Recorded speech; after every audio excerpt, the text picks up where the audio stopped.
Hermanos, les invito a buscar en sus Biblias en Lucas capítulo 8.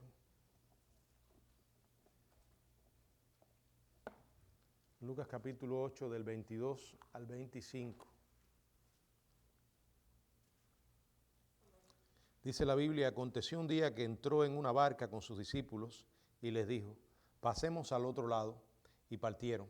Pero mientras navegaban, él se durmió y se desencadenó una tempestad de viento en el lago y se anegaba y peligraban. Vinieron a él y despertaron diciendo: Maestro, Maestro, que perecemos.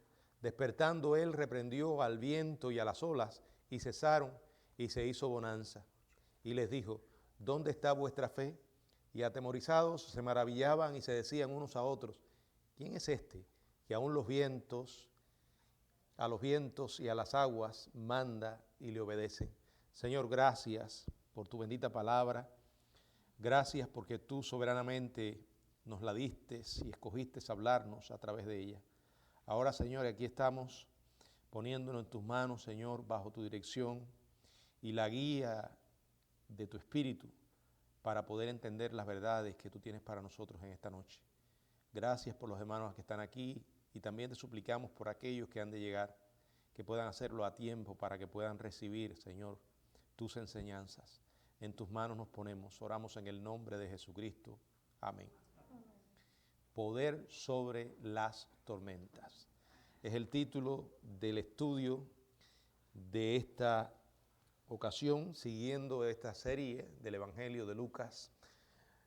Bueno, las tormentas literales son partes de vivir en un mundo caído. Las tormentas físicas, climatológicas, pero también las tormentas espirituales, las tormentas que aunque no son climáticas, no por eso dejan de ser grandes para nosotros, que llegan muchas veces sin avisar, recordándonos nuestra condición humana y en consecuencia lo frágil que somos, y en consecuencia nos recuerdan cuánto necesitamos a Dios. Todos los que vivimos en este mundo sabemos lo que son tormentas. Sabemos que muchas veces nos sentimos al mismísimo borde de la desesperación. Sin embargo, aquellos que conocemos a Dios sabemos que ni una sola de ellas transitamos o la pasamos sin la bendición y la ayuda de nuestro Dios. Y precisamente el pasaje de hoy nos recuerda esto. Y es importante recordar sus enseñanzas cuando enfrentemos una tormenta. En este pasaje estamos en un punto en que la narración inspirada de Lucas ha estado enfatizando una y otra vez la identidad de Jesús como el Hijo de Dios, como el Mesías, como la segunda persona de la Trinidad encarnada. Por ejemplo, ya vimos que en su genealogía se nos reveló cómo él es el descendiente legítimo de David y en consecuencia el legítimo rey de Israel. Lo vimos en el capítulo 3, los versos del 23 al 38. También ya vimos que tuvo un nacimiento virginal exclusivo. En su bautismo el Padre mismo confirma quién era Jesús, llamándolo Hijo amado. Este es mi Hijo amado en quien tengo complacencia. En el relato de su tentación revela también la autoridad que tenía Jesús sobre Satanás. Ya también lo vimos en el capítulo 4, vimos su autoridad sobre los demonios mismos. También ha estado demostrando hasta aquí una y otra vez su autoridad sobre la enfermedad, su autoridad sobre la muerte, como vimos en el capítulo 7, en los versos del 1 al 15. Hemos estado mirando que su poder sobrenatural se revela sobre la enfermedad, la muerte, Satanás, los demonios, las fuerzas de la naturaleza, ya que Él y solo Él tiene el poder para revertir la maldición. Y como dije, el Señor ha estado mostrando una y otra vez su poder. Ha estado demostrando quién dice que es. Y específicamente sobre el reino natural, lo vimos en el capítulo 5, en un incidente en los versos que ya también consideramos, del 4 al 9. Sin embargo, aquí vemos nuevamente su poder sobre el reino natural, pero ahora es una representación, una demostración muchísimo más dramática de tal poder. Aquí estamos viendo, vamos a ver una confirmación más de su poder sobre el mundo natural cuando calma una furiosa tormenta en el mar de Galilea, que fue tan grande que los discípulos tuvieron temor de morir, y Jesús demuestra su poder para calmar los vientos y las olas. Vamos a considerar esta historia y quiero que la miren desde un punto de vista en el sentido de cómo podemos aplicar los principios que se nos revelan en esta enseñanza a esas tormentas que, aunque no sean tormentas físicas, son tormentas que enfrentamos como parte de nuestra experiencia humana. Nos ha pasado, nos seguirá pasando, ¿verdad? Y es importante recordar que el momento para prepararse no es cuando llega la tormenta. Creo que de hecho la manera como vivimos nuestra vida cristiana y cómo cultivamos nuestra relación con Dios podrá garantizar que enfrentemos esas experiencias en fe y de una manera victoriosa. No podemos decir que Dios nos ha dado una garantía en su palabra de que cada vez que llegue una tormenta o una prueba a nuestra vida, Él nos va a quitar del medio, no. De hecho, la palabra asegura que van a venir y no significa que el Señor las va a disipar. Muchas veces tendremos que atravesarlas y experimentar la furia con que nos golpea, pero junto con eso vamos a tener la gran bendición de experimentar la presencia de nuestro Dios de una manera única. Y es en medio de esas situaciones donde Dios se nos hace mucho más real, porque en medio de nuestra desesperación y angustia que podamos sentir, nos damos cuenta que no podemos mirar en otra dirección que no sea en dirección a Dios, porque los seres humanos no tienen capacidad para poder darnos el consuelo y la ayuda que solo puede venir de Dios. La Biblia dice: Dios es nuestro amparo y fortaleza, nuestro pronto auxilio en las tribulaciones. Jesucristo dijo: en el mundo van a tener aflicción. Cuenten con eso. Es parte de vivir en este mundo, pero a su vez dice: pero confíen, yo he vencido al mundo. La realidad es que sin el Señor no podemos. No podemos. Por eso la vida se nos hace más fácil, porque con Dios es suficiente. Y la Biblia nos recuerda: si Dios es por nosotros, ¿quién contra nosotros? Y no importa lo que nos esté ocurriendo, tenemos la garantía de que nada, nada en absoluto puede separarnos del amor de Dios. Bueno, antes de la tormenta, la Biblia dice en Lucas capítulo 8, verso 22, aconteció un día que entró en una barca con sus discípulos y les dijo: pasemos al otro lado del lago, y partieron. Luego dice el verso 23, la primera parte: mientras navegaban, él se durmió. Bueno, Lucas va a relatar un hecho que se lleva a cabo, según dice él, un día.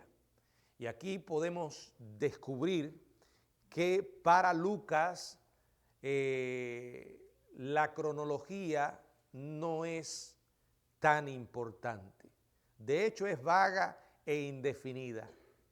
Él no sigue lo que podríamos llamar una estricta secuencia de tiempo, sino que él ha arreglado el material de su evangelio de una manera temática. El relato de Marcos revela que este incidente se realizó en la noche del mismo día en que Jesús había estado enseñando varias parábolas, incluso la del sembrador. Si vamos al Evangelio de Marcos, en el capítulo 4, verso 35, dice: aquel día cuando llegó la noche les dijo, pasemos al otro lado. Y el contexto que precede a esto habla de Jesús usando las parábolas. Lo más probable es que esto haya ocurrido después que Jesús come en la cercana Capernaum. En Mateo capítulo 8, verso 5 dice: entrando Jesús en Capernaum, vino a él un centurión rogándole. Jesús ahora entra, como dice Lucas, en el capítulo 8, en este verso 22, Jesús entra a una barca con sus discípulos.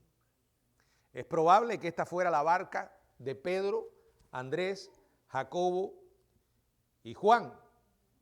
Ya sabemos que se habían convertido en seguidores de Jesús a tiempo completo, pero parece que aún conservaban sus barcas. En Lucas capítulo 5, en el verso 11 dice: y cuando trajeron a tierra las barcas, dejándolo todo, le siguieron. Dejaron todo, pero es probable que no se hayan deshecho de la barca. En Lucas, en Juan, en el capítulo 21, la palabra del Señor nos dice en el verso 3, Simón Pedro les dijo: voy a pescar. Y ellos le dijeron: vamos nosotros también contigo. Fueron y entraron en una barca y aquella noche no pescaron nada. El relato de Marcos narra que había, además de él con sus discípulos en la barca, habían además otras naves pequeñas acompañando a aquella en la que estaba el Señor. En Marcos, en el capítulo 4, verso 36 dice: y despidiendo a la multitud le tomaron como estaba en la barca, y había también con él otras barcas. Al tratar de escapar de algo que se había hecho ya muy común debido al ministerio que estaba desarrollando el Señor, y eran las multitudes siempre presentes, probablemente para tener un tiempo de descanso, es que Jesús le dice a sus discípulos: pasemos al otro lado del lago. O sea, tras dejar a la vecindad de Capernaum en la punta noroccidental del mar de Galilea, se dirigen a una región conocida como la de los Gadarenos, en la orilla oriental. Sabemos por lo que ocurriría después, específicamente en los versos del 26 al 39 de este mismo capítulo 8, que Jesús allí tendría una cita divina con un endemoniado, a quien liberaría y sanaría. Después que llega la noche, como dice Mateo capítulo 8, verso 16, Jesús y sus discípulos parten hacia el lado del lago. Ahora, mientras navegaban, Jesús, agotado en su naturaleza humana por un largo día de multitudes y de predicación, se durmió. Marcos agrega el detalle que el Señor estaba dormido en la popa de la embarcación sobre un cabezal. Esto está en Marcos 4:38. Además de ser totalmente Dios, Jesús era completamente humano. Y como tal, Él experimentó todas las experiencias que tenemos los seres humanos. Él tuvo hambre, tuvo sed, experimentó fatiga, y aquí lo encontramos durmiendo. Por cierto, Este es el único lugar en la Biblia donde se describe a Jesús durmiendo. Se hallaba descansando después de un día agotador, de manera tranquila. Jesús como humano durmió, pero Dios nunca duerme. En su naturaleza humana, sí, pero como Dios, no. Él se hallaba descansando y a pesar de que la tormenta se avecinaba, estaba tranquilo, confiando en el plan del Padre. Él estaba seguro en el conocimiento de su soberano poder y de su habilidad para calmar los vientos y las olas. Siempre con Jesús hay paz.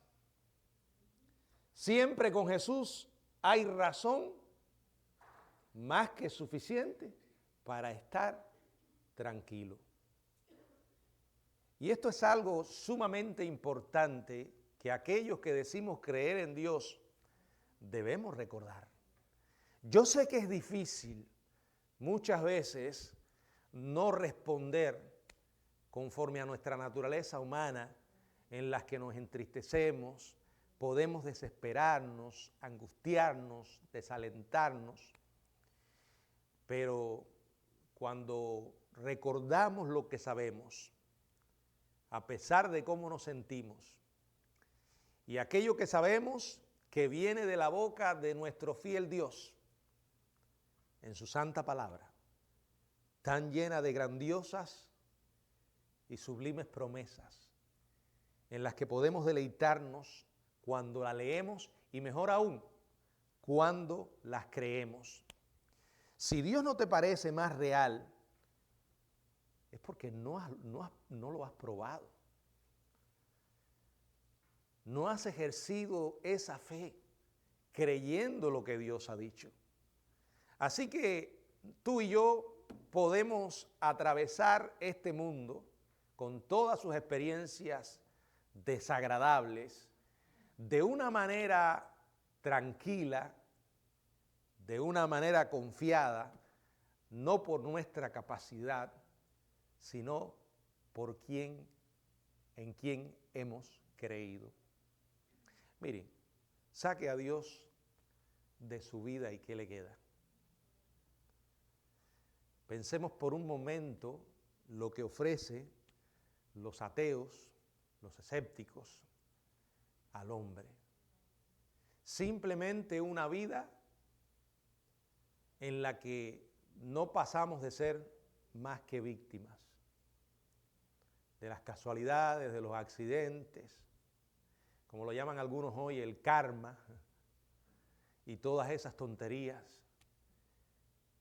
No puedo concebir una vida de esa manera, porque, no sé, viviría total siempre, en cada momento, en medio de angustias, temores, pánico.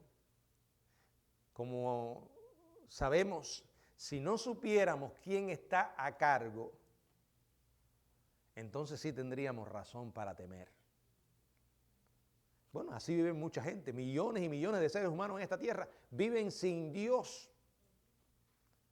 Y una y otra vez creen que sus vidas son el resultado de las casualidades, de la buena y la mala suerte y todo lo demás que puedan inventar. Allí estaba el Señor. Ellos estaban totalmente seguros, porque si Cristo está en la barca, no hay razón por la que debamos temer.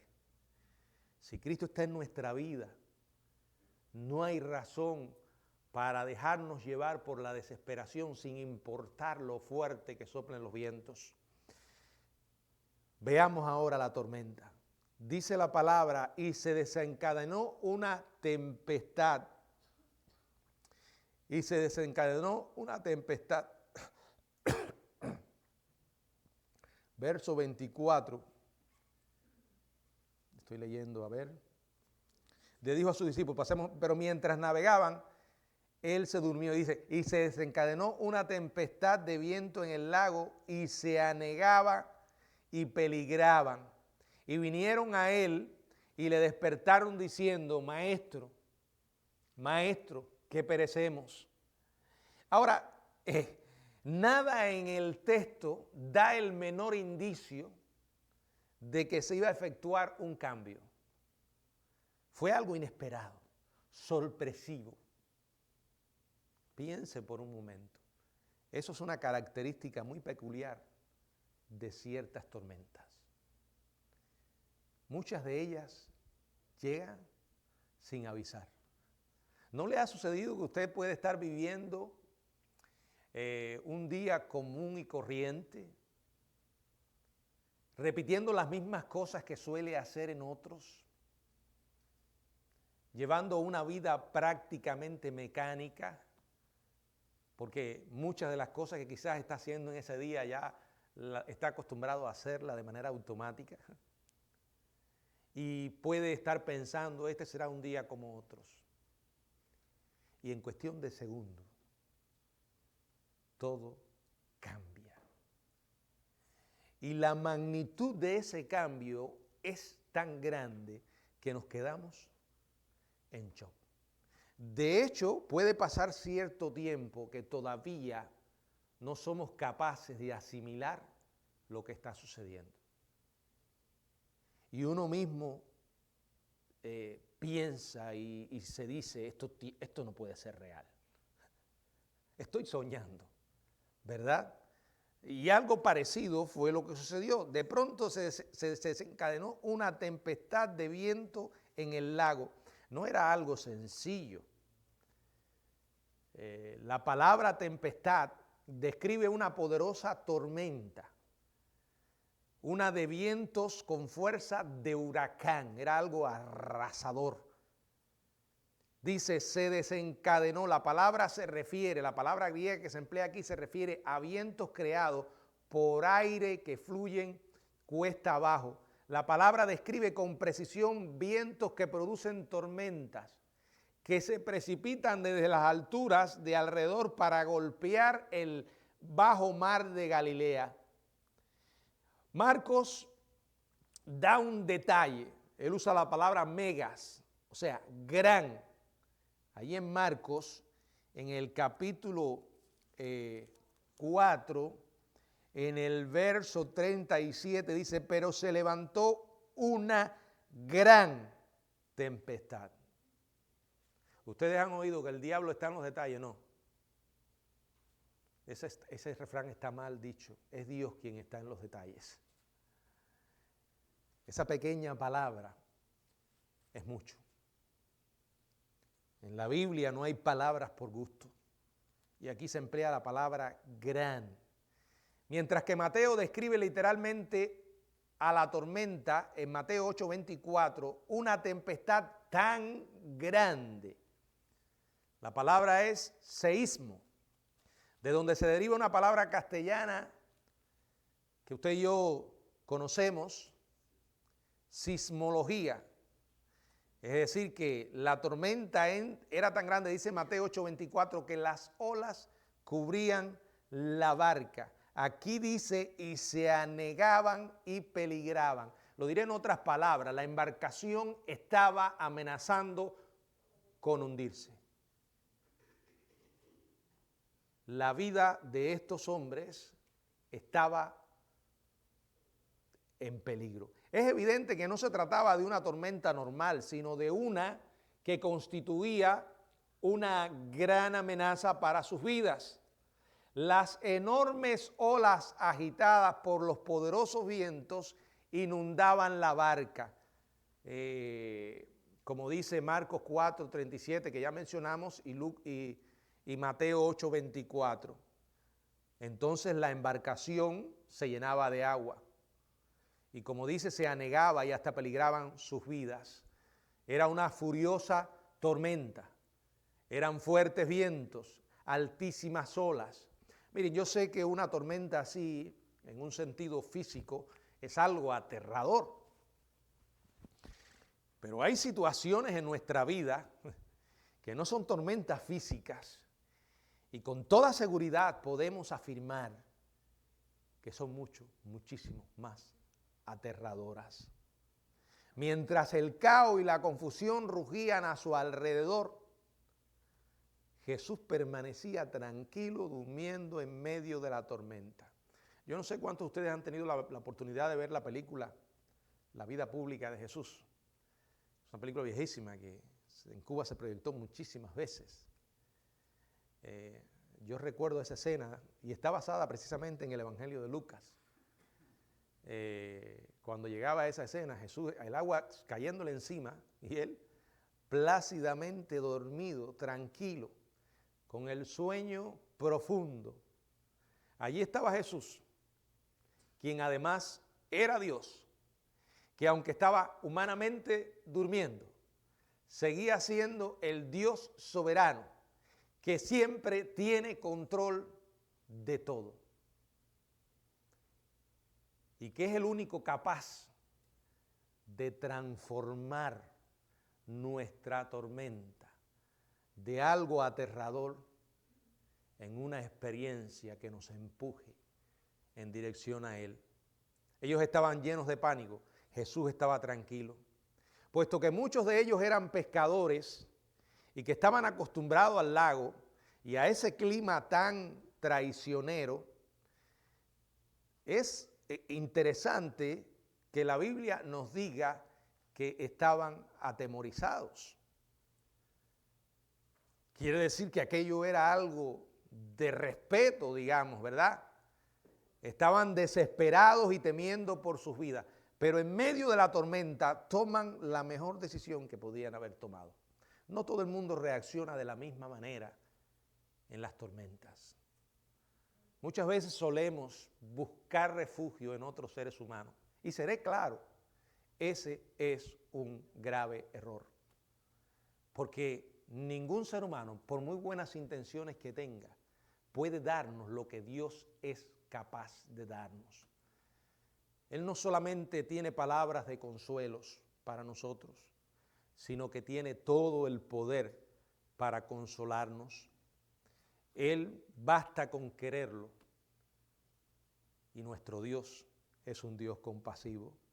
Ellos fueron a Jesús desesperados y temiendo por sus vidas. Le despertaron diciendo, Maestro, Maestro, que perecemos. Mateo afirma que ellos lo llamaron Señor, mientras Marcos señala, igual que Lucas, que se dirigen a él como Maestro.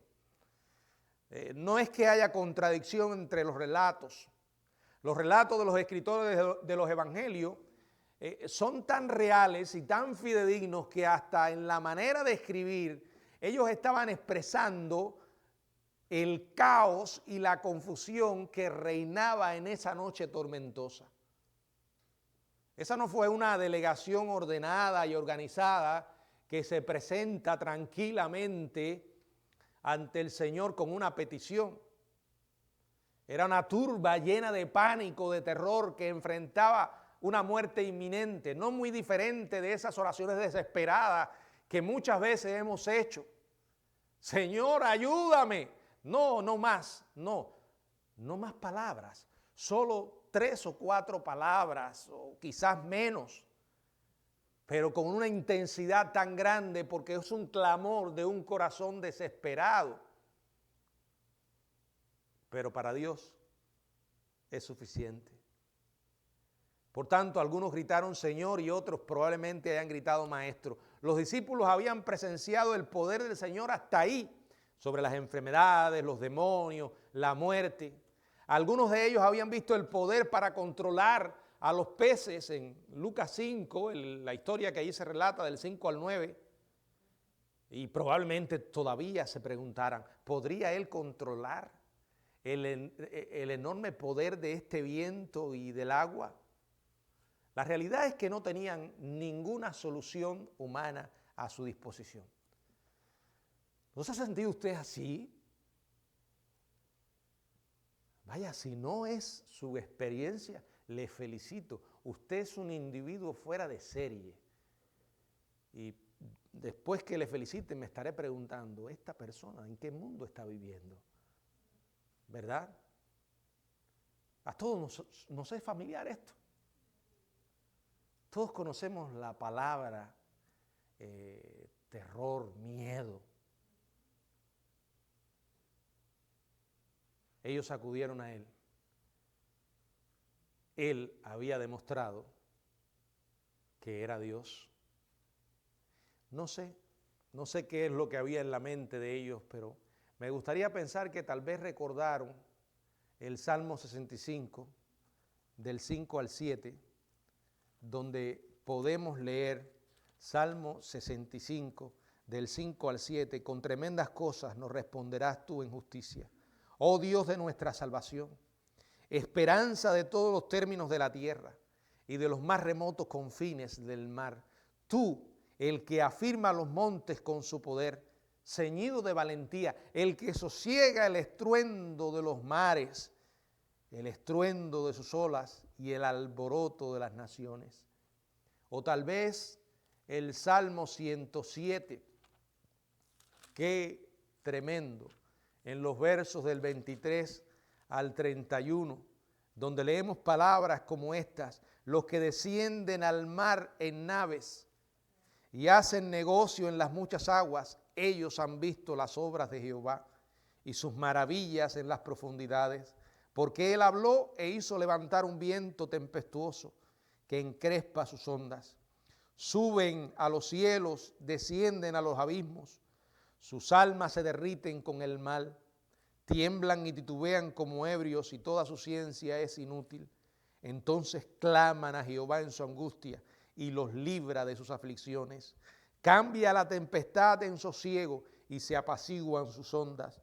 Luego se alegran porque se apaciguaron y así los guía al puerto que deseaban. Alaben la misericordia de Jehová y sus maravillas para con los hijos de los hombres. Bueno, ¿cómo está tu mente? ¿Cuán llena está de las verdades gloriosas que componen la palabra del Señor? Miren, les voy a decir algo. Es muy bueno saber y es muy bueno estudiar teología. Hay mucha teología. Pero recuérdense siempre que la teología es el intento del hombre por estudiar a Dios. Algunas personas quieren tener todas las respuestas. Es lo que yo llamo esa teología encartonada o almidonada. Yo no sé si ustedes saben lo que es almidón. Bueno, en Cuba antes solían, después que lavaban, creo, no sé, no tengo muy bien, le echaban almidón a la ropa y cuando se planchaba y usted se ponía una ropa almidonada, ¿te parecía? Hay gente que tiene una teología así, muy almidonada. Y usted los oye hablar y te da la impresión que estás escuchando a uno de los padres de la iglesia. A Agustín, a Orígenes, a Atanasio, no sé. Todos esos padres de la iglesia con sus típicos nombres raros. Y siempre tienen una respuesta para todo.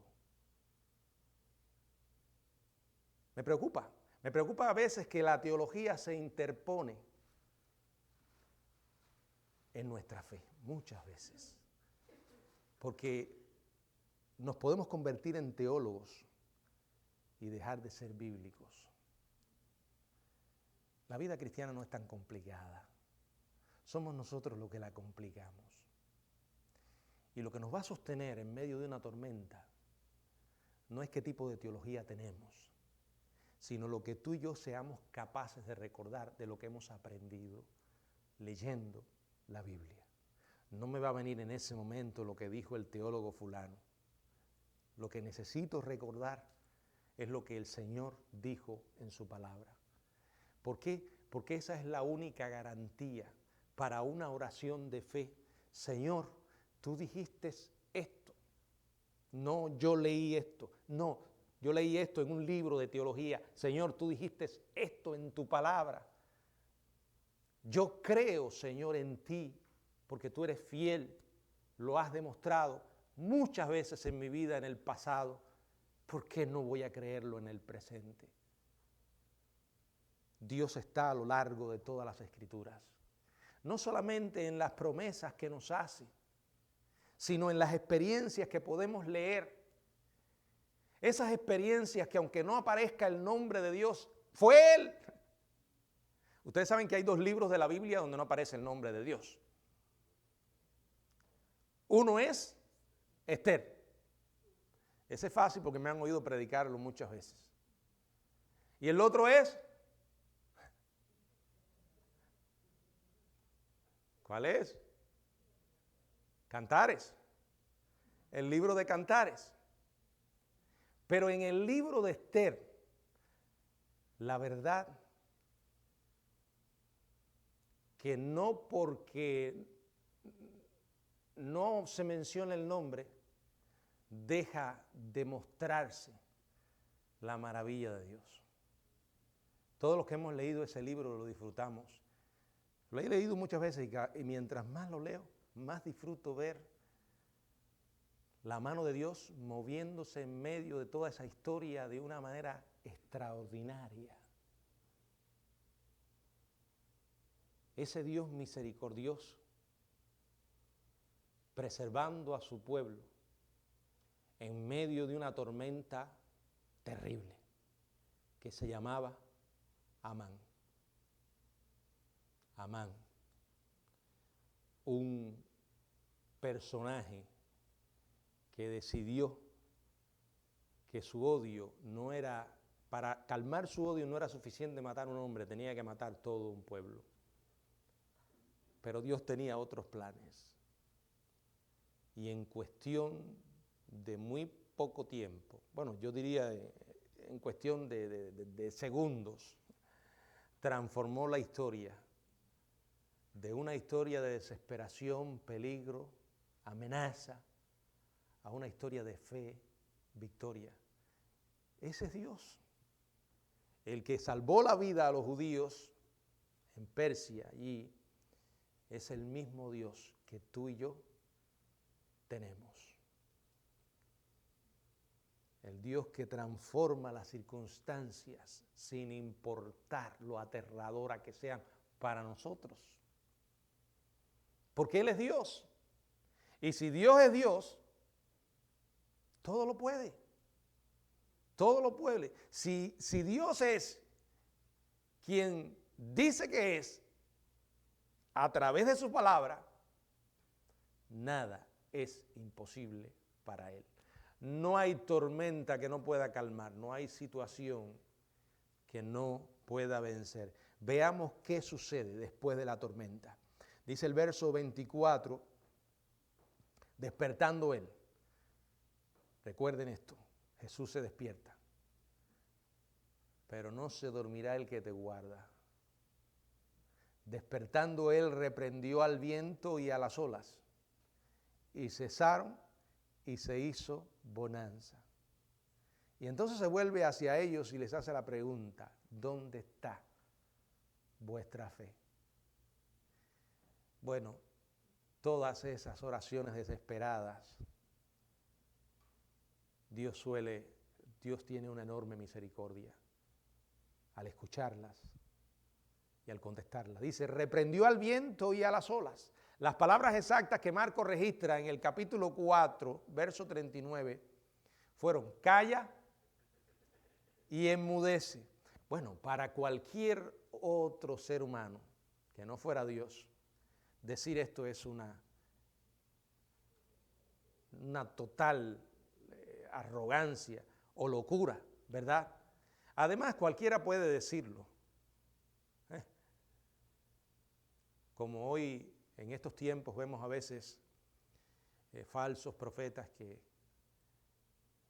dicen cada tontería, como que yo te reprendo, COVID. No se me olvida a este sujeto. Se acabó el COVID, te reprendo. Dios, solo Dios tiene poder sobre este mundo. Dice, calla, enmudece. Y dice la Biblia, y al instante, porque aquel que estaba hablando era el Creador mismo, los vientos y las olas cesaron. Y dice la Biblia que ¿qué? Y se hizo grande bonanza. Claro, siempre hay quienes quieren criticar los milagros. Por ejemplo, los escépticos que están decididos a negar cualquier milagro, han señalado que las tormentas en el mar de Galilea a menudo cesan tan rápidamente como empiezan. Pero aunque el viento se pudo haber aplacado casi al instante, se habría llevado mucho más tiempo para que las olas se sosegaran. Cuando Jesús ordenó al viento y a las olas que se calmaran, se calmaron al instante, se apaciguaron absolutamente. Tanto Mateo como Marco usan el adjetivo grande. O sea, si grande fue la tormenta, grande también fue la calma. Después de calmar la tormenta, Jesús usó el incidente para enseñar a sus discípulos que estuvieron aterrados, que estuvieron desesperados acerca de la fe. Les hace la pregunta: ¿dónde está vuestra fe? Bueno, es una pregunta interesante, no solo para ellos que la oyeron de los labios del Señor, también para nosotros.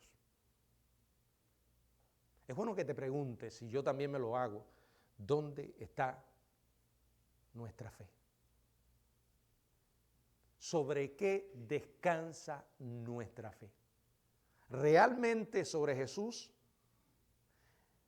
Miren, cuando lleguen las tormentas, es entonces cuando va a quedar expuesto los cimientos sobre los que nuestra vida están descansando.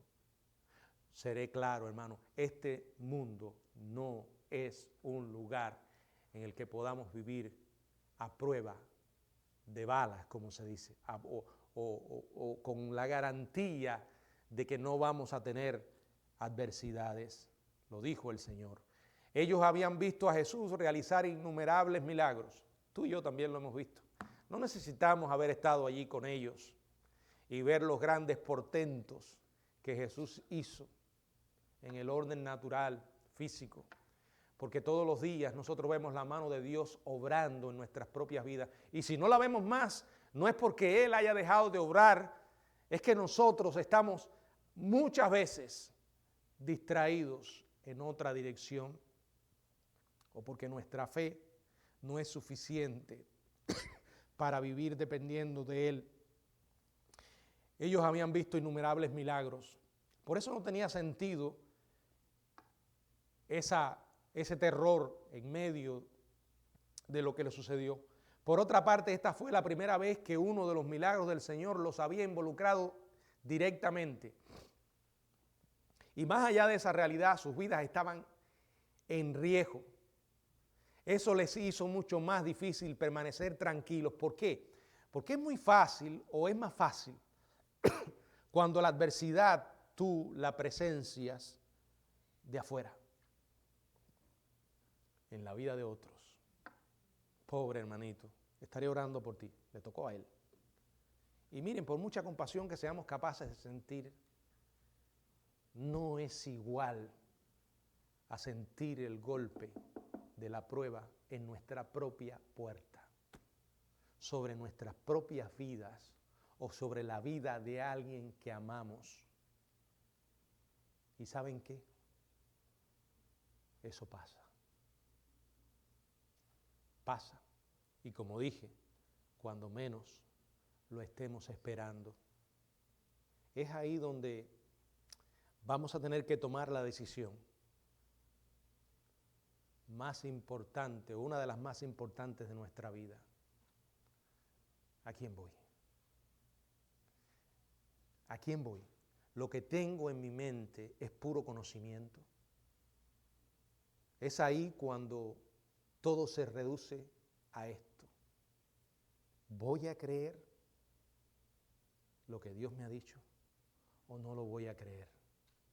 Y quiero decirles algo, eso no significa necesariamente que las cosas van a terminar como tú esperas. No, puede que sí, pero no hay una garantía. Ahora significa que como las cosas no van a terminar como yo espero, Dios se olvidó. Significa que yo voy a aferrarme a Él y voy a creer en su bondad sin importar lo que suceda. Ahora, abriré mi corazón a Dios y clamaré si tengo un problema por mi sanidad, por la sanidad de la persona que amo y que ha sido golpeada por la adversidad. Una y otra vez. Una y otra vez. Pero cuando Dios me indique esta no es mi voluntad, seguiré creyendo en su bondad. Esto es realmente difícil cuando estamos en la tormenta. Por eso creo que el momento es cuando todo se ve tranquilo. La lección para los discípulos era clara: debían confiar en el Señor sin importar lo amenazadora que se vieran las circunstancias. Ellos debían, como Pedro escribiría más tarde, Primera de Pedro 5:7, que dice: echando toda vuestra ansiedad sobre Él, porque Él tiene cuidado de vosotros. O como el mismo apóstol Pablo expresó su total confianza de manera triunfal en Romanos 8:38 y 39, ese hermoso pasaje tan conocido, pero tan gloriosas sus verdades, por lo cual estoy seguro de que ni la muerte, y esa es la victoria, saber que tenemos al Señor o que Él nos tiene para siempre. Por lo cual estoy seguro, no hay aquí un lenguaje ambivalente o inseguro, no. Por lo cual estoy seguro, y fíjense que comienza con lo que más tememos, o suele temer el hombre. Estoy seguro de que ni la muerte. Bueno, y a veces no se trata tanto de que temamos a la muerte, sino el hecho de cómo vamos a pasar por ella. Pero miren lo que dice él: ni la vida, ni ángeles, ni principados, ni potestades, ni lo presente, ni lo porvenir, ni lo alto, ni lo profundo. Yo imagino a Pablo mirando en todas direcciones, arriba, abajo. Ni ninguna otra cosa creada nos podrá separar del amor de Dios que es en Cristo Jesús, Señor nuestro. Dios nos ama, porque Dios es amor. No tengo la menor duda de que Dios nos ama. Y ahora viene la teología encartonada. He escuchado últimamente decir a muchos esto, muchos teólogos. La gente lo que no sabe es que Dios nos ama en Cristo.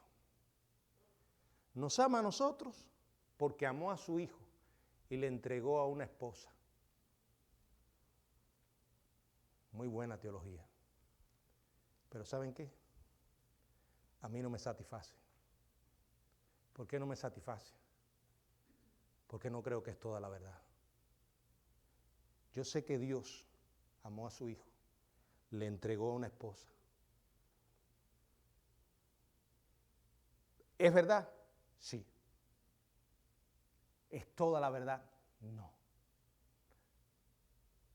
La verdad total es que también el Señor nos ama a nosotros. Y por amor a nosotros envió a su Hijo. No es una teología que yo escribí. Eso está en la Biblia. Pero lo otro tú lo puedes oír, como me ha sucedido, y uno se queda impresionado. Oh, esto es nuevo. Es como el concepto que quizás ustedes han oído, porque esto anda por internet como, bueno, andan tantas cosas por ahí, de que, escuchen esto, esa frase yo la he dicho, y de hecho, grandes predicadores la han usado. Dios ama al pecador, pero aborrece el pecado. He escuchado teólogos que salen diciendo, no, que eso lo dijo Gandhi, y que esa no es una frase bíblica. Bueno, yo no la cito como un versículo bíblico, y no me importa si lo dijo Gandhi, pero ¿es verdad o no es verdad? Sí, es verdad. Ahora, ¿qué dicen ellos? No, porque la Biblia dice que el pecador está bajo la ira de Dios. ¿Es verdad? Sí. Y que Dios está airado con los pecadores todos los días. ¿Es verdad? Sí. Ahora, la otra pregunta, ¿es toda la verdad? No. No lo es. Y ya eso no es cuestión de teología, es cuestión de Biblia. ¿Es cierto que Dios ama al mundo? Claro que sí. Lo dice Juan 3:16. Y ese amor Dios lo mostró enviando a Jesucristo. ¿Saben por qué yo enfatizo tanto eso? Porque, hermano, yo no le puedo predicar a un inconverso si yo no estoy seguro de que Dios lo ama. No le puedo hablar del amor de Dios si no estoy seguro de que Dios lo ama. Ahora, es cierto que cuando un pecador permanece en una actitud de rebeldía y rechaza a Cristo, la ira de Dios caerá sobre él. Pero no podemos mutilar las Escrituras. Y yo creo que sí, Dios amó a su Hijo y le entregó una esposa, pero también Dios nos ama a nosotros una y otra vez. La Biblia lo dice. Y si la Biblia lo dice, yo lo creo. Y creo que por ese amor estoy hoy aquí. Porque un día su amor me alcanzó. Dios envió a alguien que me hablara del Evangelio. Y esa misma compasión Dios la tiene con cada pecador. Estaba leyendo la historia de una familia en un país musulmán, una señora específicamente que había sentido el llamado de ir a ese país musulmán. En la historia no dicen el nombre exacto de la mujer, tampoco dicen el nombre del país. El escritor, cuando comienza a hablar de esto, dice, no voy a mencionar los nombres verdaderos ni el lugar porque les puede costar la vida. Pero esta señora lleva muchos años en un país musulmán. Y la verdad es que las personas alcanzadas han sido muy pocas. Pero ella cuenta específicamente un caso de una amiga suya que pudo hablarle del Señor Jesucristo y esta señora se entregó a Cristo. Ella le regaló una Biblia y un día se le acerca y le dice, mira, estoy preocupada porque no sé, soy joven y quiero casarme. Y si espero por un cristiano, probablemente en este país me quede soltera. Hay un señor que está acercándose, él es musulmán, cree en Alá. Y ella le dijo, mire, yo no te recomiendo que te cases con él, pero si tú te quieres casar, yo no te lo puedo impedir. Bueno, al final ella se casa con este señor. Un día la misionera está durmiendo y en un sueño el Señor se le aparece y le dice, quiero que vayas al marido de fulana y le hables de Jesucristo, le hables de mí. Dice que ella se despertó sudando frío, dice, esto fue de Dios. Entonces, Señor, pero ¿cómo tú me vas a pedir eso? En este país no es correcto que una mujer se acerque e inicie una conversación con un hombre. Y en segundo lugar,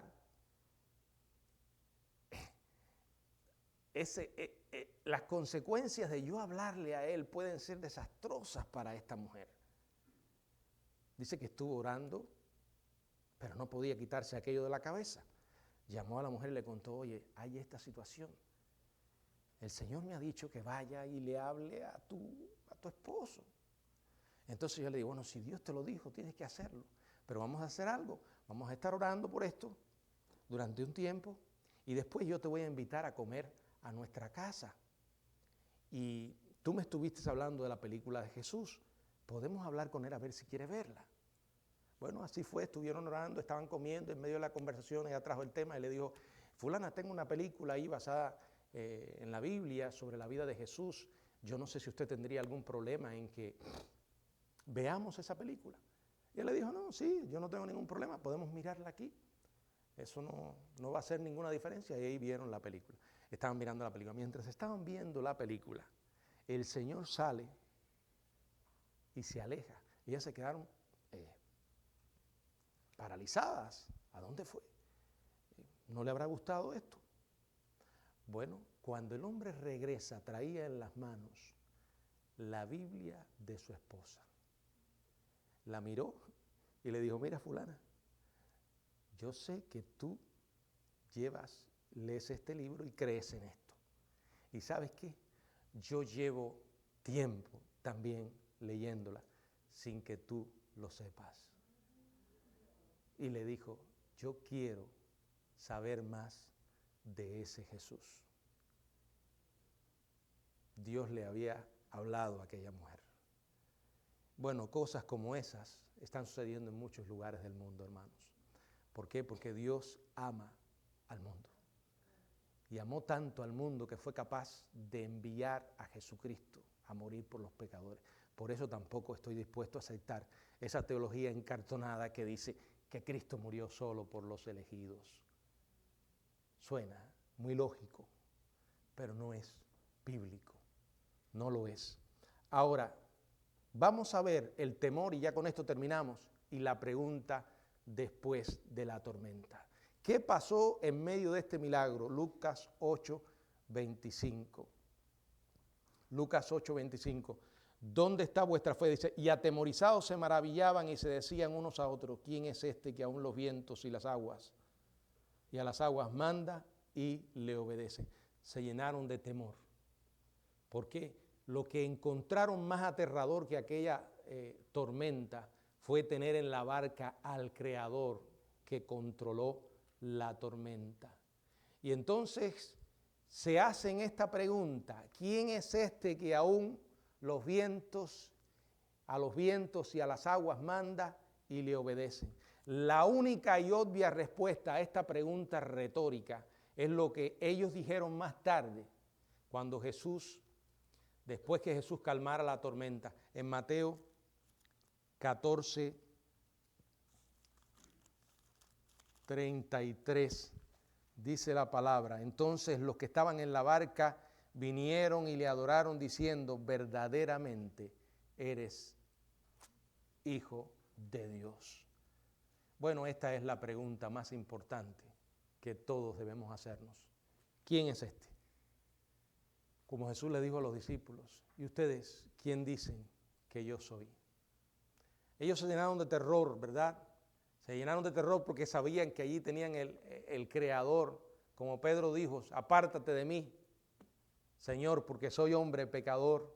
Abraham se describe como polvo y ceniza después de encontrarse con el Cristo preencarnado en la persona de aquel ángel.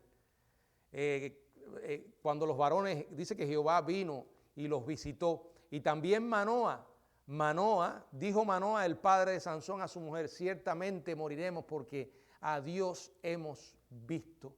Y Juan, allí en la isla de Patmos, al ver al Cristo glorificado, dice que cayó como muerto a sus pies. Ese es Dios. ¿Y saben qué? Esa es la única actitud que podemos tener frente al Dios Santo, humillándonos, reconociendo quién es Él y quiénes somos nosotros. Ese es nuestro Dios. ¿Y saben qué? Con Él es suficiente para enfrentar cualquier tormenta.